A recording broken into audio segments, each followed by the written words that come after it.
उसने कहा आपके पास सेब है, आप मुझे सेब दोगे तो मैं आपको बदले में सम दे दूंगा। लेकिन समय के साथ इसमें कुछ ड्रॉबैक्स, कुछ खामियां, कुछ कमियां नजर आई। जैसे मुझे चीजों की जरूरत नहीं है तो मैं आपको अपनी चीज क्यों दूं, तो मेरी जरूरत नहीं है तो आपकी जरूरत भी पूरी नहीं होगी। कोई कॉमन मेजरमेंट नहीं था, जैसे कि आजकल है कि 1 किलो के बदले 1 किलो ही जा रहा है, या कहीं ज्यादा जा रहा है या कम जा रहा है। और चीजों को इक्वली बांटा नहीं जा सकता था। फॉर एग्जाम्पल, किसी के पास लिविंग थिंग है, कोई मुर्गा है, कोई बकरा है, उसके बदले में उसको आम दे रहा हूँ, तो 2 किलो आम के बदले वो किसी बकरे को काट के थोड़ी देगा। तो कॉमन मेजरमेंट नहीं था और इन चीजों को इजीली ट्रांसपोर्ट करना भी इजी नहीं था। सो इन सब ड्रॉबैक्स को पूरा करने के लिए दुनिया में सिस्टम शुरू हुआ करेंसी का, कॉइन्स। सबसे पहले सिक्के आए, और सभी जानते हैं पहले सोने के सिक्के हुआ करते थे, फिर चांदी के आए, फिर तांबे के, और अब एट प्रेजेंट हमारे पास पेपर करेंसी और कॉइन्स दोनों ही है। हम सभी जानते हैं हर कंट्री की अपनी अपनी करेंसी होती है। जैसे भारत की करेंसी है रुपीस, सिक्के यहाँ चलते हैं, नोट भी चलते हैं, एटीएम कार्ड, क्रेडिट कार्ड का इस्तेमाल हम करते हैं, डिजिटल मनी का भी यूज करते हैं। ये जितना भी पैसा है, सिस्टम है, ये बैंक और सरकार के द्वारा नियंत्रित किया जाता है। ये सेंट्रलाइज रेगुलेटरी है। जी हाँ दोस्तों, ध्यान से सुनिएगा, सेंट्रलाइज रेगुलेटरी। नो इमेजिन करो आपने लंच किया, आपके दोस्त ने लंच कराया, आप दोनों ने, आपने फैसला किया कि मैं इनको, अपने दोस्त को जो है ऑनलाइन पैसे ट्रांसफर कर दूंगा, अपना जो शेयर बनता है। आपने दोस्त को ट्रांजैक्शन करने के लिए जैसे हाथ बढ़ाया, उसमें से कुछ संभावनाएं ऐसी हो सकती हैं। कोई टेक्निकल इश्यू आ सकता है, सॉफ्टवेयर का, हार्डवेयर का, आपके अपने फोन का, या आपके बैंक का भी हो सकता है। ये भी हो सकता है कि आपका जो अकाउंट है किसी ने हैक कर लिया है, या फिर थर्ड पॉसिबिलिटी ये है कि आपकी जो ट्रांजैक्शन लिमिट है वो आज के दिन की क्रॉस कर चुकी है। क्या ऐसा आपके साथ हुआ है? मेरे साथ तो होता है दोस्तों कभी कभी। इन सभी चीजों का सॉल्यूशन क्या है? इनका एक ही सॉल्यूशन है दोस्तों, क्रिप्टो करेंसी। जी हाँ, क्रिप्टो करेंसी ये फ्यूचर की करेंसी, क्रिप्टो करेंसी ही है जो आपस में लेन देन के काम आने वाली है। See the transaction between two people in the future, that is cryptocurrency। आइए दोस्तों विस्तार से जानते हैं इसके बारे में। अभी दुनिया में हजारों कॉइन विद्यमान है, हम कह सकते हैं 2000 से ज्यादा, लेकिन सभी कॉइन्स, बहुत से कॉइन चले गए, रजिस्टर भी नहीं थे, जिनका प्रोफाइल भी नहीं था। सबको अगर हम जोड़ें तो एट प्रेजेंट 5500 से ज्यादा कॉइन आ चुके हैं। उनमें से टॉप कॉइन्स की बात की जाए तो at present bitcoin, Litecoin, Ethereum, Z cash.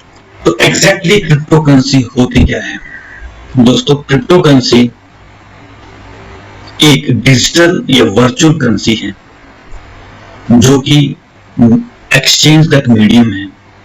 जैसे पहले चीजों के बदले हम पैसे दिया करते थे, इसमें हम किसी भी चीज के बदले क्रिप्टो करेंसी दे सकते हैं। तो आइए बात करते हैं इसकी लिमिट की। दोस्तों जैसे कि आप जानते हैं हर कंट्री का एक करेंसी होती है और उस करेंसी को छापने की भी लिमिट होती है। कोई भी कंट्री अपनी मर्जी से पैसे नहीं छाप सकती। भारत देश का RBI, reserve bank of India, control करता है इस चीज को कि कितनी करेंसी हर साल छापनी है। ऐसे नहीं कि महंगाई बढ़ गई है या पैसों की कमी हो रही है तो हम अपनी मर्जी नोट छाप दें। तो उसी तरह से क्रिप्टो करेंसी की लिमिट है, कितने करोड़ कॉइन आप लॉन्च कर रहे हैं ये आपको डिसाइड करना पड़ता है अपनी कंपनी की डिजिटल वैल्यू के ऊपर, उसके प्रोफाइल के ऊपर। इनके फंड को, ट्रांसफर को वेरीफाई करना बहुत इजी होता है। ये एक decentralised independent of the bank है दोस्तों, ये बहुत बड़ा पॉइंट है। और इसमें आप जो पैरामीटर्स हैं उनको फॉलो करने के बाद, ब्लॉकचेन में कुछ चेंज करने के बाद ही इसमें कुछ चेंज कर सकते हैं। यानी कहने का मतलब ये नहीं है कि आपने रात को नया रूल बना दिया या दिन में कोई नया रूल को डिलीट कर दिया, अपनी मर्जी से कुछ ऐड कर दिया, ऐसा नहीं है। जो जेन्युइन कंपनी होगी, जेन्युइन करेंसी होगी, वो कभी भी ऐसा करेगी नहीं करेगी। अगर फ्रॉड कंपनी होगी तो कुछ भी कर सकती है, लेकिन एक जेन्युइन कंपनी जो है बहुत ही कंडीशन फॉलो करने के बाद ही चेंज कर सकती है। क्रिप्टो करेंसी को स्पेशल क्या बनाता है दोस्तों? जब बार्टर सिस्टम चलता था तब के आपके बीच में बहुत ज्यादा चेंजेस आ चुके हैं। इसमें आपको एक तो ट्रांजैक्शन करने की जो कॉस्ट होती है वो समझो नेग्लिजिबल है। आप अभी अपने दोस्त को जो दूसरे बैंक का जिसका अकाउंट हो या अगर विदेश में हो तब तो समझो ट्रांजैक्शन कॉस्ट है, आप जानते हैं बहुत ज्यादा लग जाती है। इसमें कहीं भी ट्रांजैक्शन कॉस्ट नहीं लगेगी, नेग्लिजिबल, ऑलमोस्ट जीरो। आप कभी भी मनी को एक्सेस कर सकते हो, इसमें कोई लिमिट नहीं है कितना आप खर्च कर सकते हैं। ये नहीं कि आपने एक बिल पे किया तो आपकी लिमिट खत्म होगी, नहीं, कोई भी यूज कर सकता है। और आपने इंटरनेशनल लेवल पे कहीं ट्रांजैक्शन करनी है तो वो बहुत फास्ट है, विद इन फ्यू मिनट्स में हो जाएगा, 3 to 4 वर्किंग डेज नहीं लगेंगे। नो, क्रिप्टो का मतलब क्या है दोस्तों? क्रिप्टो माना गुप्त, हम कह सकते हैं गुप्त माना सिक्योर। ये इतना ज्यादा गुप्त होता है, इतना सिक्योर होता है, इसकी ट्रांजैक्शन डिटेल्स, इसमें यूज होने वाली एल्गोरिथम, और इसमें यूज की जाती है एक प्राइवेट की। जो कंप्यूटर एक्सपर्ट होते हैं, कंप्यूटर को जानते हैं, प्राइवेट की माना जो पब्लिक को नहीं बताई जाती। जैसे आपका अकाउंट नंबर है वो आपको मालूम है, आप किसी को देंगे तो आपके अकाउंट में वो पैसे डल जाएंगे, वो हम समझो कि पब्लिक की तरह है। और दूसरी इसमें यूज की गया है प्राइवेट की। तो दोस्तों प्राइवेट की वो होता है जो आपका क्रिप्टो करेंसी यूज कर रहा है लेकिन पूरी दुनिया को उसके बारे में नहीं बताया गया है। और इसमें डिजिटली साइन आउटपुट होती है और इसकी जितनी ट्रांजैक्शन होती है वो ब्लॉकचेन के द्वारा वेरीफाई होती है। तो ये सारा सिस्टम इतना सिक्योर और इतना गुप्त होता है, इतना सिक्योर होता है कि इसमें कहीं भी 0.1% चांस भी नहीं होते हैं कहीं भी चोरी होने के। तो हम बात करेंगे दोस्तों अब ब्लॉकचेन का। एक एग्जांपल लेते हैं। पहली लड़की तीन जो है एक ट्रांजैक्शन करती है अपने दूसरी सहेली के लिए, उसको फोन करके बोलती है कि मैंने आपके अकाउंट में 10 टोकन 10 कॉइन जो है पेमेंट कर दी है। तो बी का अकाउंट जो है 10 कॉइन से भर गया। नो, करना यह था कि बी ने सी को 10 कॉइन भेजने थे, बी ने सी को 10 कॉइन भेजने थे। तो तीसरी सहेली है, लेकिन ऐसा हुआ नहीं। जो बी कंपनी है उसने कहा कि मेरे को ए पहली सहेली ने सिर्फ 5 ही कॉइन भेजे हैं और मेरे अकाउंट में सिर्फ 5 ही आए हैं, और उसने सी को सिर्फ 5 ही भेजे। तो एक फास्ट ट्रांजैक्शन हो गई जो उसने अपने माइंड से की। क्या ब्लॉकचेन या क्रिप्टो करेंसी इसको पकड़ सकता है? बिल्कुल दोस्तों, आओ इसके बारे में डिटेल से बात करते हैं। जैसे कि नाम है ब्लॉकचेन, तो दोस्तों एक कंप्यूटर का वर्ड है, कंप्यूटर की प्रोग्रामिंग में यूज होता है हैश वैल्यू। आप देख सकते हैं एक ब्लॉक बना हुआ है, उस ब्लॉक के अंदर हैश वैल्यू सेव है, एक प्रीवियस हैश शब्द यूज किया गया है। अगर आपको ये कंप्यूटर लैंग्वेज समझ नहीं भी आ रही है तो घबराने की जरूरत नहीं दोस्तों, क्योंकि जहां ब्लॉकचेन बनता है तो भी कुछ सिक्योर सिस्टम होता है, सिर्फ अंडरस्टैंडिंग के लिए हम उसको एक्सप्लेन करते हैं। प्रीवियस हैश माना ये जो पार्टी ए है इसने कभी भी प्रीवियसली ट्रांजैक्शन की हो तो उसका यूनिक रिकॉर्ड यहाँ पे ऑलरेडी सेव होगा। तो हैश को हम क्या समझे, एक आम भाषा में समझे, एक हैश जो है जो हमारे अंगूठे का इंप्रेशन है उसी की तरह सिक्योर है। आप जानते हैं अंगूठे इंप्रेशन कभी भी किसी दूसरे से मैच नहीं करता, तो इतना ये सिक्योर सिस्टम है। ਅਤੇ ਸਰਕਾਰ ਵੱਲੋਂ ਉਹਨਾਂ ਦੀ ਮਾਲੀ ਮਦਦ तो ਕੀਤੀ। ए ने बी को पे किया 10 कॉइन, ए का अकाउंट जो है -10 हो चुका है और बी का +10 हो गया।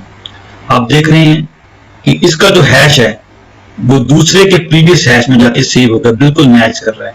तो किस तरह से दोनों जो ब्लॉक आप में जुड़ गए हैं और एक चेन बना दी गई है। दूसरे का जो हैश है वो तीसरे का प्रीवियस हैश है। तो किस तरह से ये पूरा ब्लॉक चेन सिस्टम काम करता है, तो इस तरह हम देख सकते हैं ये इतना सिक्योर है कि कहीं भी कोई भी गड़बड़ हुई तो चेन टूट जाएगी और ब्लॉक चेन फिर से जो है जो फर्स्ट ट्रांजैक्शन थी वहां जाएगा और सिस्टम को सिक्योर कर देगा। नो, अब कोई इंसान अब बहुत बड़ा हैकर है, बहुत बड़ा एक आईटी एक्सपर्ट है, वो कहता है कि मैं इस हैश का ही क्लोन बना दूंगा, इस हैश को ही चेंज कर दूंगा। तो हाँ दोस्तों, उसने ऐसा किया। क्लोनिंग करने में लगभग 10 मिनट लगते हैं। एक हैश वैल्यू को चेंज करने में 10 मिनट लगे हैं। उसने उसका क्लोन तैयार कर दिया। तो एज्यूम करो कि 1 करोड़ ट्रांजैक्शन कम से कम हुई है, तो आप दोस्त सोच सकते हैं कि 10 मिनट के हिसाब से 1 करोड़ ट्रांजैक्शन का क्लोन बनाने में लगभग 10 करोड़ मिनट्स लगे, यानी कि लगभग 200 साल। क्या 200 साल तक कोई आदमी वेट कर सकता है चोरी करने के लिए? है ना हंसी की बात? बिल्कुल नहीं, 0% चांस है दोस्तों। इसको बोलते हैं प्रूफ ऑफ कंसेप्ट। नो, अब ऐसा करे कि कोई इंसान बीच में ही फास्ट ट्रांजैक्शन कर दे, जैसा हमने पहले केस स्टडी किया,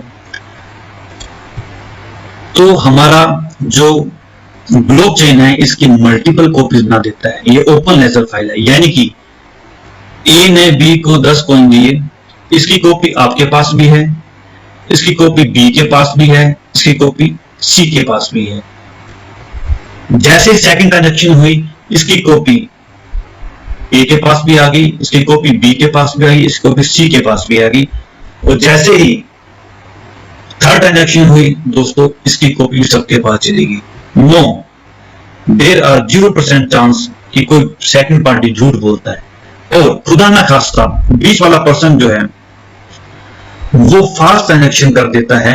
जैसे फास्ट ट्रांजैक्शन करेगा, ये हैश जो है मैच करेगा, वो ब्लॉकचेन पूरी ट्रांजैक्शन को कैंसिल कर देगा और फिर से जो इनिशियल ट्रांजैक्शन की है उसकी कॉपी जो है सब में इक्वली डिस्ट्रीब्यूट कर देगा मल्टीपल कॉपीज के रूप में, जैसे आपने पहले देखा।